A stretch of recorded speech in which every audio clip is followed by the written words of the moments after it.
अस्सलामु अलैकुम वरहमतुल्लाहि वबरकातुहू। तो सबसे पहले शुरू करने से पहले मैं पहले क्लियर कर देना चाहता हूँ, ये वीडियो आज का सपोर्ट में एक शख्स के किसके जो हक़ के लिए ठहरा था और हमेशा हक़ का साथ दिया।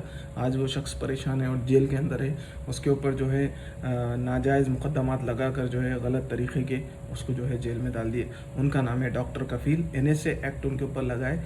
ये जो है जो अभी ये CA का जो प्रोटेस्ट चल रहा था उसके अंदर इन्होंने आया और इन्होंने अपनी बात रखी। तो इनका जो है हुकूमत से, इनकी यूपी गवर्नमेंट से पहले इनकी एक मसला हुआ था जो गैस का सानिया हुआ था। उसके अंदर इन्होंने जो है सिलेंडर अरेंज किए थे, कई बच्चों की जान बचाई, तो उसमें गवर्नमेंट का नाम बदनाम हुआ। फिर वो इनके ही ऊपर जो है उन्होंने केस डाला, फिर उनको क्लीन चिट मिल गई डॉक्टर साहब को। फिर उसके बाद में लेकिन हुकूमत से तो दुश्मनी होगी यूपी के, क्योंकि इनको क्लीन चिट बन गई, उन्होंने दिल में रख लिया। अब जैसे ही इन्होंने CA के प्रोटेस्ट में गया तो इनके ख़िलाफ़ जो है NSA का एक्ट लगा कर जो है इनको जेल में डाल दिया। इन्होंने एक ख़त भी लिखा है। ये कौन है आप देख लीजिए पहले। इनका नाम है इनका नाम तो आपको पता ही होगा, ये देख लीजिए, इनका नाम है डॉक्टर कफ़ील। तो अब मेरा ये वीडियो बनाने का मकसद इनका सपोर्ट में है कि हुकूमत को चाहिए, मैं हुकूमत से मैं डिमांड करता हूँ और आप भी जो देख रहे हैं आप भी हुकूमत से डिमांड करना चाहिए कि इनको जो है जेल से रिहाई मिल जाए, क्योंकि इनके बच्चे हैं, बीवी बच्चे हैं, घरदार है और इनके माँ बाबा है। वो लोग कितना परेशान हो रहे, क्योंकि नाजायज़ मुक़द्दमात के अंदर इस तरह से फंसाना और जो है अपनी दुश्मनी निकालना हुकूमत को ये ज़ेब नहीं देता यूपी की। तो CM योगी जी से मैं क्या बोलेंगे, आगरा हिंदी में क्या बोलते हैं उसको, वो करना चाहूँगा कि मेहरबानी करके इनको रिहा कर दीजिए। जुल्म इतना ज़्यादा मत करिए। जुल्म की एक इंतहा होती है, वो इंतहा ख़त्म होने के बाद फिर आदमी को उसका कर्मा वापस मिलता है। तो आप तो जो है संत आदमी हैं, आप योगी आदमी हैं, तो आप किसी के ऊपर, आप तो लोगों को फ़ायदा पहुंचाना चाहिए। आप एक इंसान के ऊपर जो है इतना ज़्यादा जुल्म कर रहे हैं अपनी पर्सनल ग्रज निकालने के लिए, उसके लिए कई सारे उसके ऊपर एक्ट लगाकर उसको जेल के अंदर रखा। और अगर आप इनका ख़त पढ़ोगे, इन्होंने जेल में से एक ख़त लिखा है, अगर वो आप ख़त पढ़ोगे, लेटर पढ़ोगे, तो आप रो दोगे, क्योंकि उन्होंने जेल के अंदर क्या कैफियत है, अभी कोरोना का माहौल है और इसके अंदर कैसी कैफियत जेल के अंदर है, कैसे कितने लोग एक जेलर के अंदर है, सेलार के अंदर है, खाने का क्या आलम है, वॉशरूम का क्या आलम है, इन्होंने बयान किया। तो ऐसा माहौल है, इस माहौल के अंदर इनकी जान को भी धोखा है। इन्होंने कहा कि अगर इन लोग मुझे मार देंगे और कहेंगे कि ख़ुदकशी कर लिया, उन्होंने इतना तक मेंशन किया कि ये लोग कहेंगे कि इसने ख़ुदकशी कर ली, मुझे मार देंगे। तो आप लोग यकीन नहीं करना, मैं इतना कमज़ोर नहीं हूँ कि जो है अपने, इतना कमज़र्फ नहीं हूँ कि मैं अपने आप को ख़त्म कर लूँ।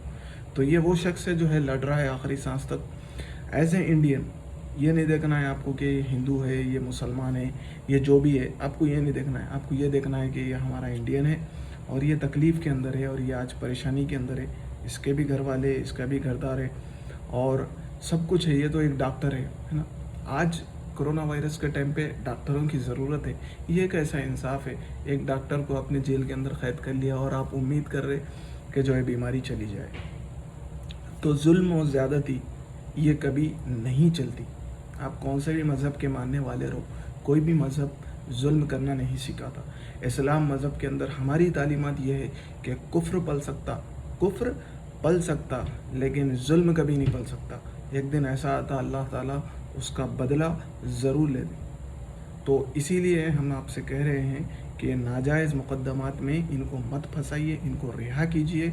अभी ये डॉक्टर की ज़रूरत है। वो कह रहे मैं डॉक्टर हूँ, मैं देश के अंदर निकल कर जो है मैं वायरस के मरीज़ों का इलाज करना चाहता हूँ और आप मुझे अंदर कैद करके रखें। ये किस तरह का कानून है, मुझे ताज्जुब हो रहा। एक डॉक्टर है सलाहियतों वाला, बीमारी के वक्त में उसको जेल में बंद करके रखा और एक गुंडा था जो यूपी के अंदर, और 8 पुलिस वालों को जो है उसने गोली से मार दिया और उसके बाद में उसका फर्जी इनकाउंटर करके उसको भी मार दिया, क्योंकि उन्हें लिंक्स बता देता हो, जो खैर बहस का मौजू उसमें नहीं जाना है। बात रही इनकी, डॉक्टर कफ़ील अहमद की। तो मैं सिर्फ यही सबसे उम्मीद करना चाहूँगा, दुआ करिए खुसूसी तौर पे, आप खुसूसी तौर पे दुआ करिए, इनके दर्द को फ़ील कीजिए, ठीक है। उनका ख़त पढ़िए, आपको उनका दर्द फ़ील होगा कि वो कितनी तकलीफ़ के अंदर है, इतनी तकलीफ़ के अंदर है, जेल के अंदर है, उनके बीवी बच्चे हैं, माँ बाप है, ऐसा माहौल है जिसमें घर में रहना है گھر میں آپ کے گھر میں کیا کوئی اگر لڑکا باہر جا رہا ہے، آپ کا بیٹا یا بیٹی کہیں واپس گھر کے باہر جا رہے ہیں، آپ کیا بول رہے ہیں ان کو؟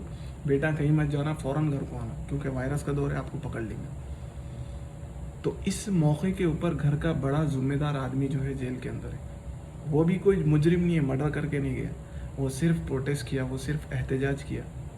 اس کی غلطی یہی تھی کہ اس نے لوگوں کے لیے آواز اٹھایا، کیونکہ اس کو پتہ نہیں جب اس کے اوپر ٹائم آئے گا کوئی اس کے ساتھ کھڑا نہیں ہوگا۔ اس شخص نے یہ نہیں سوچا کہ میں اگر جاؤں گا تو میرے پیچھے 100 لوگ آئیں گے۔ تو ہم سب کی ذمہ داری ہے کہ ایک ہی آپ کا سوشل میڈیا اگر یوز کرتے ہیں، آپ ٹویٹ کریے ریلیز، ابھی ٹرینڈ چل رہا ہے ان کا، ریلیز ڈاکٹر کفیل خان، دعا کریے اللہ سے، کیونکہ ہمارا اپنا یقین ہے کہ فیصلے اللہ کی طرف سے ہوتے ہیں۔ وقت کی حکومتیں، یہ ساری چیزیں جو ہے یہ بناوٹی چیزیں ہیں، فیصلے اللہ کی طرف سے ہوتے ہیں۔ تو اللہ سے دعا کریے کہ اللہ تعالیٰ ان کو جو ہے رہائی عطا فرمائے اور ظلم کا خاتمہ فرمائے، اور ان کو جو ہے باعزت بری فرمائے۔ جس طرح سے ان کو جو ہے وہ سلنڈر کے چکر میں جو ان کو پھنسایا گیا تھا، اس کے اندر ان کو کلین چٹ ملی، حالانکہ انہوں نے لوگوں کی جان بچانے کے لیے اپنی جان لگا دی، رات بھر گھومتے رہے سلنڈر کو ڈھونڈنے کے لیے، لیکن حکومت کا نام بدنام ہو گیا اس میں۔ حکومت اب ان سے بدلہ لینے کے پیچھے پڑی ہوئی ہے۔ تو بس سب کا ایک لیمٹ رہتی، وہ لیمٹ جب ختم ہوتی تو کرما ریپیٹ ہو گیا تھا۔ تو اسی طرح سے میں آپ سے کہنا چاہوں گا کہ آپ ان کے لیے دعا کریے، اگر آپ دعا کر سکتے دعا کریے، آپ اپنے ہاتھ میں آپ کے طاقت ہے تو ان کے ساتھ آئیے، ان کا سپورٹ کیجیے۔ آپ سوشل میڈیا یوز کرتے ہیں، آپ اگر لا میں ہیں، آپ کوئی وکیل ہے تو ان کے ساتھ کھڑے رہیے وکیل بن کے۔ اگر آپ پولیس والے ہیں تو ان کے کمنٹ کریے، حکومت سے پوچھیے۔ آپ یو پی سے اگر کوئی یہ ویڈیو دیکھ رہا تو یو پی کے اندر ٹرینڈ چلائیے اور ان کو جو ہے واپس لائیے، کیونکہ اگر آپ کا بھائی، آپ کا باپ، آپ کا بیٹا اگر یہ جیل میں ہوتے، آپ خاموش ہوتے تو دیکھو، میں نے تو اپنا فرض ادا کیا۔ میرے پاس ایک پلیٹ فارم ہے یوٹیوب کا، جس کو بہت سارے لوگ دیکھ رہے ہیں، 10,000 سے زیادہ سبسکرائبر ہے۔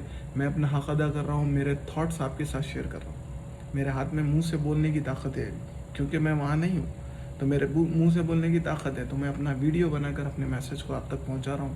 آپ کی یہ ذمہ داری ہے کہ آپ کے ہاتھ میں 2 کام ہے، دعا کریں، دوسری چیز ان کے لیے آواز اٹھائیں، اور اگر آپ جو بھی ڈپارٹمنٹ میں ان کا سپورٹ کریں۔ تو بس یہی بولنا چاہوں گا، اور بس دعا ہے اللہ تعالیٰ ان کو باعزت بری کرے اور ان کے گھر والوں کو جو ہے صبر عطا فرمائے، کیونکہ اس خطرناک ماحول کے اندر، جس میں لوگوں کے پاس جو ہے گھر چلانے کو پیسہ نہیں ہے، سب گھر میں رہنا چاہ رہے، اور جو ہے انہوں گھر کے باہر ہے، وہ بھی جیل کے اندر ہے، اور ان کی چھوٹی بچی اگر آپ دیکھیں گے تو آپ کی آنکھوں میں سے آنسو آ جائیں گے۔ تو ایک دوسرے کا درد سمجھنا پڑے گا، یہ نہیں کہ یہ مسلمان ہیں اسی لیے بول رہے ایسا نہیں، یہ ہندوستانی ہے، اور ہندوستانی ہونے کے ناطے ہمارے پاس ڈیموکریسی ہے۔ ڈیموکریسی کے اندر سب کو حق ہے اپنی آواز اٹھانے کا۔ یہاں راجا کا قانون نہیں ہے نا ہندوستان میں، اگر راجا کا قانون رہتا چلو بھائی راجا کے خلاف میں گئے تو جو ہے کچھ بھی کرو، تم راجا تھوڑی ہے آپ۔ بندے نے آواز اٹھایا، اس کا اپنا حق ہے، اس کے اینے سے لگا کر اس کو غائب کر دو گے، ایسا نہیں ہے۔ بس میری یہی سب سے التجا ہے کہ سب آواز اٹھائیں گے ڈاکٹر کفیل خان کے لیے، اور ہماری دعا ہے کہ اللہ تعالیٰ ان کو جلد سے جلد جو ہے رہا کرائے۔ تو ٹھیک ہے، پھر دعاؤں میں یاد رکھیے، انشاءاللہ نیکسٹ ویڈیو میں ملیں گے، اور بس